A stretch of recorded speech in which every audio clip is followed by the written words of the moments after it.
नमस्कार। टुडे हिमाचल में आपका बहुत बहुत स्वागत है। मैं हूं आपके साथ भावना रेनॉल्ड और चलिए देखते हैं शाम की बड़ी खबरों को फटाफट।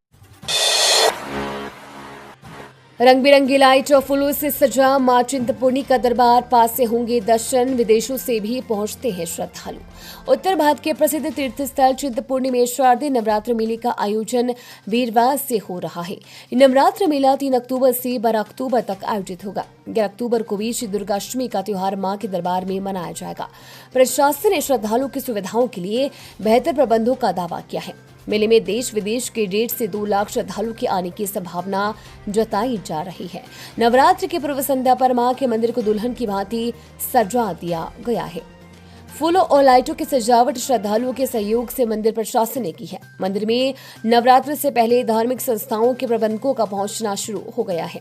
श्रद्धालु के लिए लंगर की व्यवस्था करेंगे। इन लंगरों में व्रत का खाना भी परोसा जाएगा।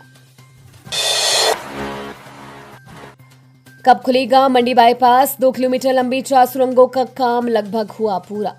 किरतपुर मनाली 4 लेन पर बने 8.100 किलोमीटर लंबे मंडी बाईपास को स्थायी रूप से खोलने पर अगले सप्ताह निर्णय होगा।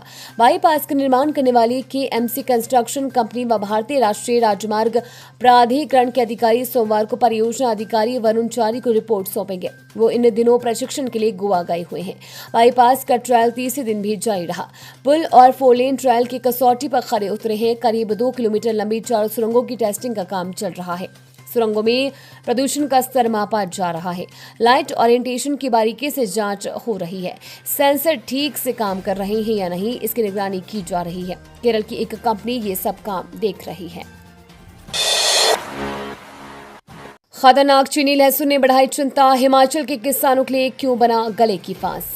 लहसुन के दाम इन दिन आसमान छू रहे हैं, लेकिन इसी बीच चीनी लहसुन धड़ल्ले से बिक रहा है। हालांकि सरकार ने इस पर प्रतिबंध भी लगा रखा है, क्योंकि ये सेहत के लिए काफी खतरनाक है। अब इसकी वजह से हिमाचल प्रदेश के किसानों को भी काफी समस्या हो रही है। दरअसल सब्जी मंडियों में पहुंच रहे किसानों के लहसुन के दामों को चीन से आने वाले लहसुन ने पछाड़ दिया है। हिमाचल प्रदेश का लहसुन यहाँ हिमाचल में करीब 200 से 300 रुपए प्रति किलो के हिसाब से बेचा जा रहा था, लेकिन चीन से आए हुए लहसुन ने हिमाचल प्रदेश के किसानों का लहसुन का सारा बजट बिगाड़ दिया है। हिमाचल में पैदा हुए लहसुन का चीन के लहसुन ने दाम के मामले में पूरी तरह से पीछे छोड़ दिया है। अब बाजार में चीन से आने वाले लहसुन का धीरे धीरे पूरी तरह से कब्जा होता दिखाई दे रहा है। जहां हिमाचल प्रदेश का लहसुन 200 से 300 रुपए प्रति किलो बेचा जा रहा है, वहां पर अब आने से चीन के लहसुन के आने से 30 से 40 रुपए प्रति किलो बाजार में बेचा जा रहा है ये लहसुन। शिवा बाजार में अनियंत्रित होकर खाई में गिरी जीप, चालक की मौके पर मौत। हिमाचल प्रदेश में सड़क हादसे थमने का नाम नहीं ले रहे हैं। ताजा मामला मंडी जिला में पेश आया है। यहां वीरवार सुबह शिवा बाजार सड़क मार्ग पर न्यूल के पास एक मालवाहक जीप दुर्घटनाग्रस्त हो गई है। इस घटना में जीप चालक ठाकुर दास पुत्र शरण सिंह की मौत हो गई है। जानकारी के अनुसार ठाकुर दास मंडी सरुआ में सामान छोड़कर वापस घर लौट रहा था। जैसे ही वह जीप लेकर घर के समीप पहुंचा तो अचानक जीप अनियंत्रित होकर खाई में लुढ़क गई, जिसके चलते ठाकुर दास की मौके पर ही मौत हो गई। हमीरपुर मंडी NH पर टोल टैक्स लगेगा या नहीं, संशय बरकरार, DPR में बदलाव की चर्चा। सामरिक दृष्टि से महत्वपूर्ण अटारी लेह राष्ट्रीय राजमार्ग 03 वाया हमीरपुर मंडी में टोल प्लाजा के निर्माण पर संशय बना हुआ है। निर्माणाधीन इस 2 लेन राष्ट्रीय राजमार्ग पर ठाणा दरोगढ़ में टोल प्लाजा का निर्माण DPR में प्रस्तावित था। प्लाजा के निर्माण को लेकर स्थानीय लोगों ने भी विरोध जताया था। इसके बाद से यहां पर टोल प्लाजा निर्माण तो फिलहाल नहीं किया गया है, लेकिन इस NH पर टोल प्लाजा का निर्माण होगा अथवा नहीं, इसका अंतिम फैसला विश्व बैंक प्रबंधन की टीम की राय के बाद ही होगा।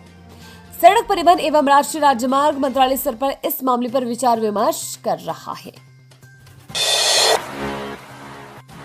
हिमाचल में बरसात थमी, अब विकास कार्य पकड़ेंगे रफ्तार, जाने मौसम पूर्वानुमान। मानसून की विदाई के साथ अब हिमाचल प्रदेश में विकास कार्य गति पकड़ेंगे। 1 महीने में जिन शहरों में सड़कों की टारिंग नहीं हुई है, उन्हें पूरा करने का लोक निर्माण विभाग ने लक्ष्य रखा है। भीड़ भाड़ वाले इलाकों में रात को भी टारिंग की जाएगी। बरसात के कारण जिन सड़कों के किनारे डंगे ढह गए थे, उनका काम भी निर्धारित समय में निपटाया जा सकेगा।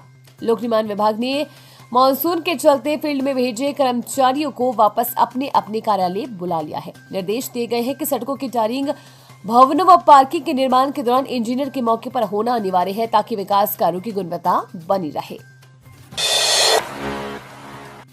बिलासपुर सिंथेटिक ग्रास पिच वाला लुहणु बना देश का दूसरा स्टेडियम।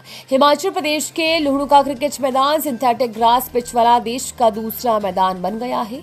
मैदान की 2 मुख्य पिचों और 4 अभ्यास पिचों पर इंग्लैंड और हॉलैंड के विशेषज्ञों ने आधुनिक मशीन से ग्रास स्टिचिंग का काम पूरा कर लिया है। इससे पहले धर्मशाला क्रिकेट मैदान की पिचों पर ग्रास स्टिचिंग की जा चुकी है। ये तकनीक इंग्लैंड से लाई गई है। देश में इस तकनीक को अभी तक हिमाचल प्रदेश क्रिकेट संघ की ओर से ही अपनाया गया है।